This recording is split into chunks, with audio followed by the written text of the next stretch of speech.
Hello దోస్తులు, ఎట్లున్నారు?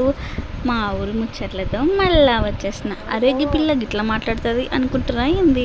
మరి ఊరికి వచ్చినా కదా గిట్లే ఉంటుంది. మా ఊరు చూడది, మా ఊరు పల్లెటూరు ఏం కాదండి, మా ఊరు మున్సిపాలిటీ అయింది మొన్నే.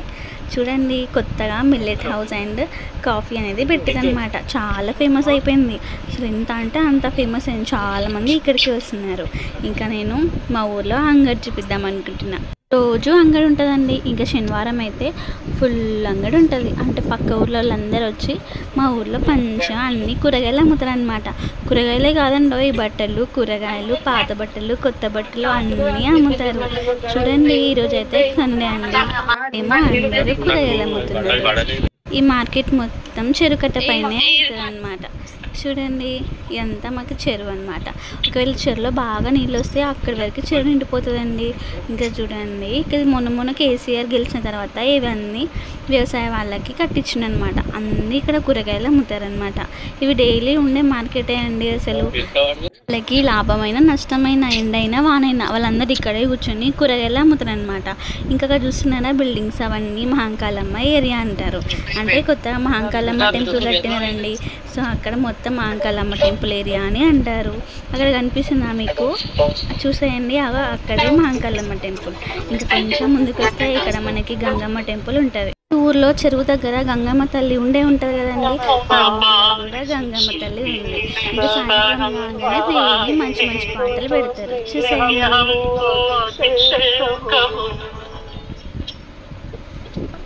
అలాగే నాగదేవత కూడా ఉంటుంది అనమాట. ఇక చూసేయండి ఫ్రెండ్స్, ఇక మనకి బెస్త వాళ్ళు అయితే ఇక్కడ వచ్చి డైలీ పూజలు చేస్తూ ఉంటారు అనమాట. చూడండి,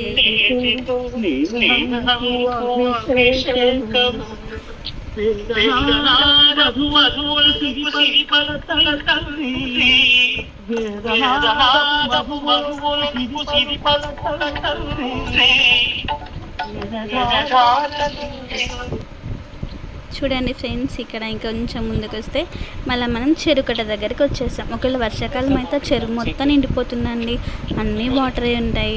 సరే, ఇక్కడేమో పెద్దమ్మ టెంపుల్ అంటారు అనమాట. ఊర్లో ఏదైనా పెళ్ళిళ్ళు అయితే ఎదుర్కోళ్ళు పెద్దమ్మ టెంపుల్లో కూడా చాలామంది ఈ మధ్యకాలంలో చేస్తున్నారు.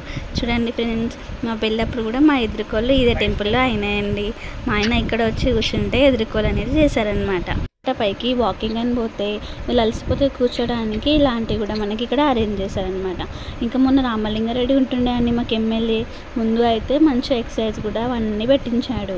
ఇంకా చూడండి, చెరుకట్ట కొత్తగా కడుతున్న బిల్డింగ్ ఉందా అండి, ఇది బిల్డింగ్ కాదండి, టెంపుల్ అనమాట. ఈ టెంపుల్కి మల్లెల్లయ్య పేరుని పెట్టారనమాట. ఎందుకంటే అక్కడ చాకలి వాళ్ళు ఉంటారు కదండి, వాళ్ళ దేవుడు కదా. సో వాళ్ళ కోసం అని చెప్పేసి మనకి ఇప్పుడు మా ఎమ్మెల్యే కొత్త ప్రభాకర్ రెడ్డి అండి అని డబ్బులు ఇచ్చి కట్టిస్తున్నాడు అనమాట. అలాగే చూసేయండి, పెద్దమ్మ టెంపుల్ చాలా ప్రశాంతంగా అనిపిస్తుంది. ఇంకా చాలామంది వాకింగ్కి వెళ్తారండి. సాయంత్రం పొద్దున్న చాలామంది వాకింగ్కి వెళ్తారు. అండ్ ఈ టెంపుల్ అనేది హైట్లో కడుతున్నారు. ఎందుకు కడుతున్నారు అని ఫస్ట్ అర్థం కాలేదు, కానీ తర్వాత అర్థమైంది. ఒకవేళ వాటర్ అనేది లెవెల్ వస్తే పైకి టెంపుల్ మంచిగా ఉంటుందని చెప్పేసి అలా కడుతున్నారంట. మా అన్నయ్య చెప్పాడు. రాగి చెట్టు కూడా ఉంటుందండి, దాని నీడ అయితే చాలా బాగుంటుంది. దాని కింద కూడా ఒక స్టూల్ లాంటిది వేశారు. అదే అండి, మంచిగా అలసిపోతే కూర్చోడానికి అది వేశారు. దాంట్లో అయితే విశ్రాంతి తీసుకోవడానికి చాలా బాగుంటుంది అనమాట. ఇక టెంపుల్కి అయితే నైట్ 6:30 అయిపోతుందండి, అందుకే మంచిగా లైట్లు కూడా వేశారు. కనిపిస్తున్నాయా అండి, వాటిని ఘాట్లు అంటారు. చాకలి వాళ్ళు అక్కడే మనకి బట్టలు పిండేస్తారు అనమాట. చూసాయండి ఫ్రెండ్స్, ఇది మా ఊరు చెరువు. ఇక్కడ మెట్లు దిగేసి మనం అక్కడికి వెళ్ళాలి. చెరువులో నీళ్ళు చాలా తగ్గిపోయాయండి. వర్షాకాలం అయితే చెరువు చాలా నిండుగా ఉంటుంది. ఎంత బాగుంటుందో. అప్పుడైతే చీకటి అయిపోతుంది అని చెప్పేసి రిటర్న్ అయిపోదాం అనుకున్నాం, లేకపోతే ఇంకొద్దిసేపు అక్కడే ఉంటే బాగుండు అనిపించింది. ఇంకా చెరువు కట్ట పైన అన్ని లైట్స్ వేశారండి, ఎందుకంటే చెరువు కదా, మళ్ళీ పాములు పురుగులు ఏమైనా వస్తాయేమో అని లైట్లు కూడా ఎప్పుడు వెలుగుతూనే ఉంటాయండి. చూసేయండి, ఇంకా మేము రిటర్న్ అవుతున్నాం. ఇంత మంచి ఆవులు ఊర్లో తప్ప ఇంకెక్కడ కనిపిస్తాయా అండి? చూడండి మా ఊరు. సబ్స్క్రైబ్ చేసుకోండి.